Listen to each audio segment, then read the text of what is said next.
इस सवाल में एक रिंग दिया हुआ है जिसका मास एम रेडियस आर हमें ऑलरेडी गिवन है और वो रोटेट कर रहा है with an angular speed omega about a fixed vertical axis. दो पॉइंट मासेज जो हैं वो अभी इनिशियली ओ पॉइंट पर हैं और वो रेस्ट में है और ये जो मासेज हैं वो रेडियली आउटवर्ड मूव कर सकते हैं। दो फिक्स हमारे पास यहाँ पे रॉड दिख रहे हैं, इस रॉड के अलॉन्ग वो मूव कर सकते हैं। किसी इंस्टेंट ऑफ टाइम पे एंगुलर स्पीड ऑफ द जो सिस्टम है वो 8/9 ओमेगा है और एक मास के बारे में हमें डेटा ये गिवन है कि वो O से 3/5 r पर सिचुएटेड है।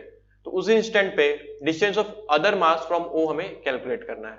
ठीक है, हमें पता है कि एंगुलर मोमेंटम हम इस सवाल में कंजर्व कर सकते हैं अबाउट एक्सिस ऑफ रिंग।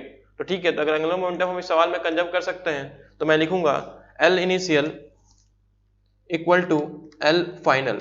ये मैं इनिशियल एंगुलर मोमेंटम को फाइनल एंगुलर मोमेंटम से बराबर कर दूंगा। दैट इज अगर इनिशियल मैं लिखूं तो लिखूंगा mr स्क्वायर ओमेगा, सिर्फ रिंग के द्वारा ही जो भी एंगुलर मोमेंटम आएगा वो आएगा इनिशियली। इक्वल टू अगर मैं बाद में लिखूं तो रिंग की वजह से जो हो जाएगा वो आएगा mr स्क्वायर, हमारा जो नया ओमेगा है वो है 8/9 ओमेगा। अब अगर मैं इंडिविजुअल मासेज का लिखूं तो मैं वहां पे लिखूंगा m/8 इनका मास था, इनका डिस्टेंस जो था वो 9/25 r स्क्वायर हो जाएगा इंटू ओमेगा की वैल्यू आ जाएगी 8/9 ओमेगा, प्लस हमने जो माना है जो दूसरा मास रहा होगा वो स्मॉल r दूरी पर रहा होगा। तो उसके लिए मैं लिख लेता हूं m/8 small r square 8/9 omega.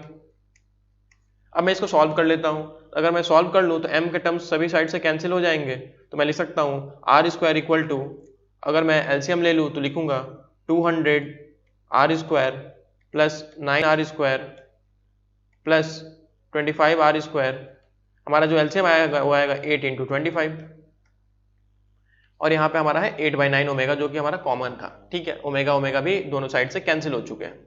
That means अगर मैं यहाँ पे लिखूं तो 225 r square equal to 200 r square, हमारा यहाँ पे है 9r square plus 25 small r square. हमें स्मॉल r की वैल्यू को कैलकुलेट करना है। So if we write it the value will get 16r square equal to 25 r square. तो r की वैल्यू यहाँ से आसानी से कैलकुलेट हो सकती है और वो आ जाएगा 4r/5 जो कि हमारा राइट आंसर हो जाएगा। Thank you.